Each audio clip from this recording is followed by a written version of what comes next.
La croissance d'Atlantic Couverture se fait sur ce produit châssis aluminium depuis déjà 2005-2006 et on avait besoin de renouveler l'outillage puisqu'on avait un centre d'usinage qui avait 6-7 ans, qui arrivait donc en fin de période, rentabilisé, et il fallait trouver un outillage plus performant en termes de production. Donc le centre d'usinage est arrivé entre Noël et 1er de l'an. On a profité des vacances puisque l'atelier était fermé.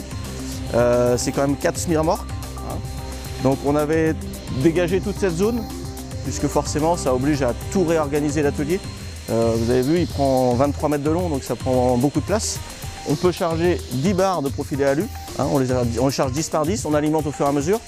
Et on a une capacité de production de 50 fenêtres jour. On a une gestion de production qui lui envoie les informations qu'on a à faire. Le centre d'usinage a 4 parties. La partie chargement, donc là où on met les barres qui font 6,50 m de long. Ensuite, on a un premier centre qu'on appelle le centre d'usinage en lui-même, qui lui va faire tous les usinages, c'est-à-dire à chaque fois qu'on a besoin d'enlever de la matière, les drainages, les trous de serrure, etc. On a une deuxième partie qui est la scie, où on a 3 lames. 2 lames à 45 degrés et une lame coude droite.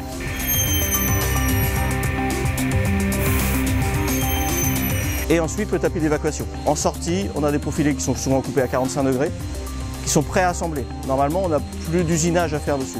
Donc il reste à les assembler, poser les joints, mettre le vitrage éventuellement. On n'a aucune reprise à faire. On a décidé de former 2 personnes sur ce centre d'usinage. Ces collaborateurs sont des menuisiers de formation.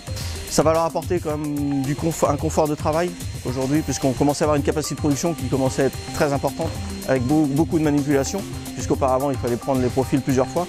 Là on les pose et on les récupère finis.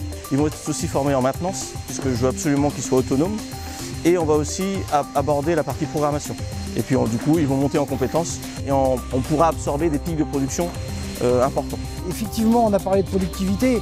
Tout à l'heure avec Patrice, vous avez parlé de qualité de travail pour les salariés, de facilité, de diminuer la manutention ou autre. Effectivement, le troisième point, c'est toujours la qualité. On a forcément, avec ce type de machine, une amélioration de la précision des usinages, donc par fait une amélioration de la qualité des produits. L'intérêt, effectivement, c'est de pouvoir prévoir l'avenir et de pouvoir, avec cet outil, pouvoir continuer à progresser et à assurer la croissance de la société.